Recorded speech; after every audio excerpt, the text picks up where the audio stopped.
नमस्कार, मैं हूं कुलदीप सिंह। आप देख रहे हैं भारत ए टू जेड न्यूज। इस समय हम हैं, हमारे साथ हैं प्रयागराज के डीएम साहब मनीष वर्मा जी। अभी प्रयागराज के अंदर जो बाढ़ का आपदा आया हुआ था, बहुत बेहतर कार्य आपका रहा है। सभी जगहों पर लोगों ने सराहनीय किया है उस कार्य को। चूँकि नया नया ज्वाइनिंग हुआ और बाढ़ अचानक आ गया तो समस्याएं तो हुई, लेकिन किसी को परेशानी नहीं हुई। जितने भी शिविर थे सब में बेहतर काम हुआ। लगातार पत्रकारों ने और बाकी समाज सेवियों ने भी सहयोग किया। उसी सिलसिले पे बात करने वाले हैं। नमस्कार सर। सर, एक तो जो बाढ़ का मामला था, आपदा आया, उस पे आपका काम बहुत बेहतर रहा, लोगों को कोई परेशानी नहीं हुई।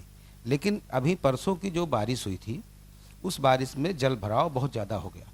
और ये माना जा रहा है कि 2000 के बाद, सन 2000 के बाद इतना जल भराव हुआ, क्योंकि अचानक 3-4 घंटे का बारिश बहुत तेज था। भविष्य में ऐसा ना हो कि जो 3-4 घंटे पानी का भराव रहा है उससे भी हम लोग निपट सकें, क्योंकि अब प्रयागराज स्मार्ट सिटी की तरफ चला गया है। इसके लिए क्या बेहतर उपाय किए जा रहे हैं? देखिए अभी जैसा आपने बताया बाढ़ काफ़ी बहुत ज़्यादा मतलब 2013 के बाद से बताया गया कि ये बहुत बड़ी वो थी। उसको पूरी मशीनरी लगी थी, उन्होंने अच्छे से हैंडल किया जैसा आपने खुद ही बताया। ये परसों वाली जो बारिश थी उसमें चूँकि बहुत तेज़ बारिश कुछ ही समय में हो गई, उसके नाते कई मोहल्लों में जल जमाव की स्थिति रही। हालांकि हमारे जो पंपिंग स्टेशन थे, चाहे वो बक्सी के बांध के पास अल्लाहपुर का हो या फिर इधर कलश चौराहे पे जो हमारा पंपिंग स्टेशन वगैरह बना हुआ या मोरी गेट पे, हर जगह पे पंपिंग स्टेशन चल रहे थे। मुख्य रूप से समस्या ये जो हम लोगों ने उस दिन महसूस किया कि पंपिंग स्टेशन तक पानी आने में जो पुराने हमारे ड्रेनेज वगैरह हैं उनमें थोड़ा सा वो कम क्षमता का प्रतीत हो रहा था। जैसे पुराने जो ये मोहल्ले हैं, चाहे LIC कॉलोनी हो या फिर इधर जॉर्ज टाउन है, अल्लाहपुर वगैरह में, ये काफ़ी जल जमाव रहा। हालांकि जब मैं गया था बक्सी बांध के पास पंपिंग स्टेशन पे, तो वहाँ पंप सारे चल रहे थे, पंप से पानी को नदी में डाला जा रहा था, लेकिन पंपिंग स्टेशन तक पानी जो है वो उस गति से नहीं आ पा रहा था। इसके लिए अब हम लोग एक बार, अब ये चूँकि बाढ़ का वो समाप्त हो गया है, तो इस पे बैठ के एक बार जितने भी ऐसे पॉइंट्स थे उनको हम लोग उसका फिज़िकल इंस्पेक्शन करा के, और जो स्पेशलाइज्ड एजेंसी होगी उसके माध्यम से एक अध्ययन कराएंगे कि कैसे इस समस्या से निपटा जा सकता है। क्योंकि ये सही बात है कि कई बहुत सारे नए इंफ्रास्ट्रक्चर भी बने हैं जिनका उपयोग इस बार हम लोगों ने हालांकि किया था, लेकिन हो सकता है छोटी मोटी कहीं ऐसी बात रही हो, उसको हम लोग अभी अध्ययन करके, और फिर अगर कहीं पे ड्रेनेज को चौड़ा करना होगा या नालियों को चौड़ा करना होगा, जिससे कि पानी, सामान्य रूप से जब भारी बारिश होती है तो जल जमाव लगभग हर क्षेत्र में होता है, लेकिन कायदे से उसको तुरंत ही जो है वो निकल जाना चाहिए। तो ये कहाँ पे कोई हर्डल है उसको हम लोग क्लियर कराने का प्रयास सर, करेंगे। यहाँ जो बड़े नाले हैं, चूँकि शहर के अंदर भारी मात्रा में गौपालन होते हैं, गौपालन में लोग पाइप लगा के गोबर जो होते हैं वो नालियों के अंदर रख देते हैं। गोबर एक ऐसी सिलसिला है कि वो नाली को ब्लॉक कर देता है, और ब्लॉक हो जाने के कारण अगर 10 फीट का आपका नाला है तो 6 फुट 7 फीट उसके अंदर मिट्टी और गोबर आ जाते हैं। इस कारण से अब चूंकि लगातार सफाई नहीं हो पाई, महाकुंभ का भी रहा, इस कारण से जल भराव ज़्यादा हो गया। क्योंकि इससे पहले 2000 में वहाँ पानी पहुँचा था जहाँ इस बार पहुँचा हुआ है। तो एक चैलेंज है उन नालों को साफ कराना, क्योंकि आपका भी कहना है कि पंप को पानी बेहतर नहीं मिल रहा था, जबकि पंप की व्यवस्था पर्याप्त रूप से थी। ये नगर आयुक्त साहब से भी मेरी बात हुई थी। तो इसके सफाई पर थोड़ा विशेष ध्यान देने की ज़रूरत है। और नहीं, ये हम लोग अब इसको जहाँ कहीं पे अगर सफाई की दिक्कत होगी, हालांकि हमें नगर निगम की टीम द्वारा ये बताया गया कि जितने भी ड्रेनेज थे और नाले थे वो अपनी क्षमता के अनुसार पानी को आगे बढ़ा रहे थे।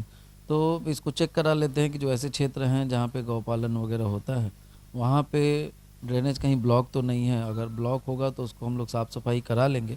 इसके अलावा भी अगर कहीं पे क्षमता वृद्धि की बात आती है तो एक्सपर्ट एजेंसी से उसका अध्ययन करा के उसको भी हम लोग कराएंगे अभी। अब चूंकि जिन इलाकों में बाढ़ नीचे की तरफ पानी निकल गया है, वहाँ पर एक बहुत बड़ा चैलेंज है उस सफाई को लेकर, और साथ ही साथ वहाँ चूंकि सफाई के बाद बीमारियाँ भी फैलने की संभावना होती है। वो चाहे आपकी मलेरिया हो, चाहे डेंगू हो, मच्छरों का प्रकोप भी बढ़ेगा, चूंकि पूरा नालों का पानी घरों में घुसा हुआ था। तो हमारा जो स्वास्थ्य विभाग है और साथ में जो सफाई विभाग है, ये इस बात के लिए कितना तैयार है कि इस प्रकार की कोई भी दुविधा जो है वो प्रयागराज वासियों को ना हो। देखिए, जब से पानी बाढ़ का मोहल्लों में घुसा था, तभी से हम लोग का कंसर्न था कि जब पानी उतरे तो कोई ऐसा संक्रमण ना फैले, और उसके लिए नगरीय क्षेत्र में नगर निगम और नगर पंचायतें, और ग्रामीण क्षेत्र में पंचायत राज विभाग, इनको पहले से ही सेंसिटाइज किया गया था। और आपने देखा होगा पिछले 3-4 दिनों से जब से पानी उतरना शुरू हुआ है, युद्ध स्तर पे सफाई कर्मचारी भी लगे हैं, साफ़ सफाई चल रही है, छिड़काव हो रहा है, और उसकी लगातार मॉनिटरिंग भी हो रही है मेरे द्वारा स्वयं और नगर आयुक्त के द्वारा और पूरी टीम के द्वारा। तो साफ़ सफाई की व्यवस्था बहुत अच्छी चल रही है। केवल उन्हीं मोहल्लों में जहाँ पे अभी भी थोड़ा बहुत पानी या इस तरह की चीज़ें भी बची हैं, उसको हम लोग थोड़ा सा, क्योंकि कई ऐसे भी मोहल्ले थे और कई से ऐसे पॉइंट थे जो ग्राउंड, जैसे खुला ग्राउंड है, उसमें पानी भर गया, तो उसमें जाना थोड़ा सा मुश्किल हो रहा था। तो उसको भी हम लोग वहाँ पे ड्रोन के माध्यम से छिड़काव वगैरह करा रहे हैं कि कोई संक्रमण ना फैले। और जैसे पानी निकालने की व्यवस्था हम लोग उसको भी करा रहे हैं कि पंप लगा के वहाँ ग्राउंड वगैरह से पानी निकाल दिया जाए। तो सफाई की लगातार मॉनिटरिंग हम लोग कर रहे हैं। और मुझे लगता है कि आप भी चूँकि लोगों के बीच में रहते हैं, भ्रमणशील रहते हैं, आपने देखा होगा कि सफाई की कहीं से बहुत ज़्यादा कंप्लेन इस तरह की नहीं आ रही है। लोग संतुष्ट हैं। और चूँकि घर के अंदर भी पानी चला गया था, तो लोगों को चूँकि घर के अंदर का की गंदगी और ये सब साफ खुद ही कर रहे हैं वो लोग, और जहाँ की आवश्यकता पड़ रही है हमें बता रहे हैं। तो चल रहा है, और ऐसा कोई अभी किसी संक्रमण की या किसी इस तरह की एपिडेमिक की या कुछ इस तरह की बड़ी बात अभी तक सामने नहीं आई है। चूंकि बाढ़ के बाद बरसात भी हो गया, बरसात होने के कारण उन मोहल्लों में जहां बाढ़ का पानी तो नहीं गया था, लेकिन सड़कों पे पानी रहा, सड़कों पे पानी आने के कारण लोगों के घरों में भी पानी घुसा, नाला का पानी भी लोगों के घर में घुस गया। अब एक चैलेंज है वहाँ पर सबसे बड़ा छिड़काव का, क्योंकि चाहे वो आपका ब्लीचिंग पाउडर हो या मच्छरों के बचने के लिए छिड़काव हो, तो दो दोहरी मार झेलनी पड़ रही है। एक तो बाढ़ वाले इलाके को भी देखना पड़ रहा है और दूसरा इधर की तरफ देखना पड़ रहा है।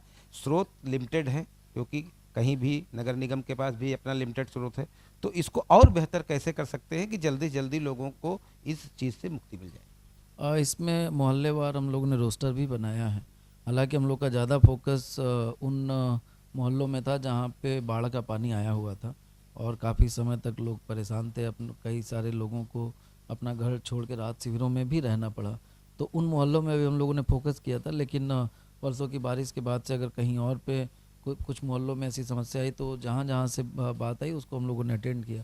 तो इसके लिए अभी 24/7 नगर निगम की टीम को बोला गया कि वो थोड़ी सी मेहनत रोस्टर बना के एक्स्ट्रा कर लें, जिससे कि किसी भी तरह का कोई संक्रमण ना फैले, क्योंकि कहीं भी डिले होने पर हो सकता है कि कुछ बीमारी या इस तरह की बात है। तो पूरी टीम अलर्ट है, और जितने भी हम लोगों के रिसोर्सेज हो सकते हैं, हमने ग्रामीण क्षेत्र से भी बहुत सारे सफाई कर्मचारी इधर नगर निगम की टीम के साथ जोड़ दिए थे कि वो लोग उनका भी उपयोग कर सकते हैं साफ़ सफाई कराने में। चूँकि बीमारी बता के नहीं आती, प्रयास अच्छा है कि ऐसा ना हो, लेकिन अगर कहीं इस तरह का संक्रमण फैलता है तो हमारे जो अस्पताल हैं उसमें क्या बेड बाकी है, उनके लिए एक्स्ट्रा रूम की तैयारी पहले से कर ली गई है? हाँ, इसकी तैयारी स्वास्थ्य विभाग की टीम को हमने सेंसिटाइज भी किया, उनका मीटिंग भी लिया था। चाहे हमारा जिला अस्पताल हो या मेडिकल कॉलेज हो या सीएचसी हो, हर जगह पे पर्याप्त दवाइयाँ और बेड्स की उपलब्धता हम लोगों ने सुनिश्चित कराई है।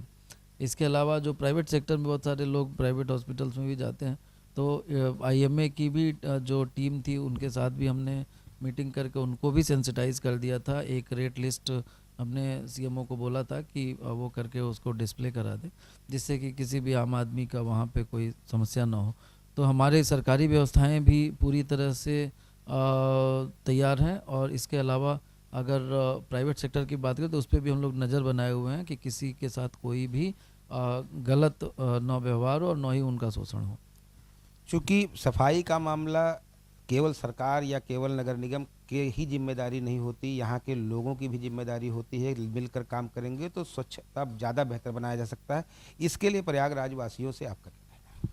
देखिए, ये मैं समस्त जनपद वासियों को धन्यवाद दूंगा कि इस बाढ़ के समय में सबने बड़ी मदद करी, चाहे वो सिविल डिफेंस की टीम हो, चाहे मीडिया के लोग हों, या फिर विभिन्न जो संघ हैं, चाहे व्यापार संघ है, चाहे पेट्रोल पंप एसोसिएशन है, या बहुत सारे रोटरी क्लब और सारे क्लब।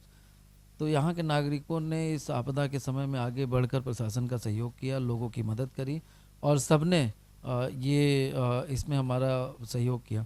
आगे भी स्वच्छता चूँकि एक ऐसा विषय है, इस पे आप जानते हैं कि 2014 से स्वच्छ भारत मिशन का जब से अभियान चल रहा है, तब से ये आंदोलन, ये स्वच्छता एक जन आंदोलन का रूप ले चुका है। हर व्यक्ति स्वच्छता को लेके बहुत ज़्यादा जागरूक है, बहुत ज़्यादा संवेदनशील है और जब भी हम लोग मदद मांगते हैं लोग सहयोग करते हैं। तो इस समय भी मैं चाहूँगा सारे जनपद वासियों से कि वो लोग भी गंदगी खुद न फैलाएं और जहाँ कहीं भी अगर जैसे हमारी गाड़ियाँ जाती हैं तो उस पर गाड़ियों पे कूड़ा दें। इसके अलावा अगर कहीं उनको कोई भी शिकायत आती है तो हमारा टोल फ्री नंबर है या नगर निगम के नंबर पे या हमारे जो कंट्रोल रूम है या हमारे CUG पे, उस पे हमें तत्काल बताएं, जिससे कि हम लोग उसको अटेंड कर सके और ये सुनिश्चित कर सके कि गंदगी साफ हो और कोई संक्रमण न फैले। अभी मेरे एक बड़े विधायक से बात हो रही थी, 4-5 बार के विधायक पर यहाँ प्रयागराज के रहे हैं। उनका ये कहना था कि चूँकि प्रयागराज स्मार्ट सिटी में आ गया है और हम देखना चाहते हैं कि प्रयागराज बंगलोर जैसी स्वच्छता के रूप में भी आए नंबर 1 पर, उस पर क्या हम लोग बेहतर और कर सकते हैं? नहीं, ये तो देखिए, अगर पिछले वर्षों की रैंकिंग देखें और इस बार की रैंकिंग देखें तो प्रयागराज ने काफ़ी सुधार किया है और हाँ, अभी जो टॉप 3 में इसका चयन हुआ था। तो जहाँ कहीं थोड़ी बहुत कमियाँ रह गई होंगी, चाहे वो सॉलिड वेस्ट मैनेजमेंट की बात हो या फिर ये जो गार्बेज कलेक्शन की, जहाँ कहीं छोटी मोटी इस तरह की बात रह गई होगी, तो हम लोग नगर निगम की टीम के साथ बैठ के और जो सहयोग जिला प्रशासन की तरफ से चाहिए होगा वो हम लोग इंश्योर कराएंगे। हालांकि अभी नगर आयुक्त साहब से हमारी बात हो रही थी तो उन्होंने प्लान ऑलरेडी कर लिया है कि कैसे अगले बार जब हमारी रैंकिंग हो तो हमारी रैंकिंग टॉप पे रहे। और नो डाउट इसमें जो हमारा सरकारी प्रयास है, इसके साथ साथ लोगों के भी प्रयास का बहुत ही ज़्यादा इसमें इम्पोर्टेंस होता है। और एक दिन के तैयारी से हम लोग रैंकिंग में सुधार नहीं कर सकते नियमित रूप से, क्योंकि इसमें सिटीजन का फीडबैक भी लिया जाता है। जो हम लोगों की अर्बन लोकल बॉडीज़ का जो काम है पूरे साल भर का, उसका भी असेसमेंट होता है। तो अभी से हम लोग उसके लिए गियर अप हैं और जो गैप्स पिछले वर्षों में रह गए थे उसको हम लोग इस साल पूरा करेंगे। बहुत बहुत धन्यवाद आपका। तो आप देख रहे थे, हमारे साथ थे जिला अधिकारी प्रयागराज। बहुत बेहतर कार्य रहा है बाढ़ प्रबंधन की व्यवस्थाओं को लेकर और हम लोग उम्मीद करते हैं कि प्रयागराज जो है वो बंगलोर के बराबर नंबर 1 की स्थिति में आएगा। लेकिन यहाँ के जो नागरिक हैं उनका सहयोग भी बहुत आवश्यक है, ये है DM साहब का कहना। कैमरामैन संजय सिंह के साथ zonal head Bharat A to Z news Kuldeep Singh का प्रयागराज से रिपोर्ट।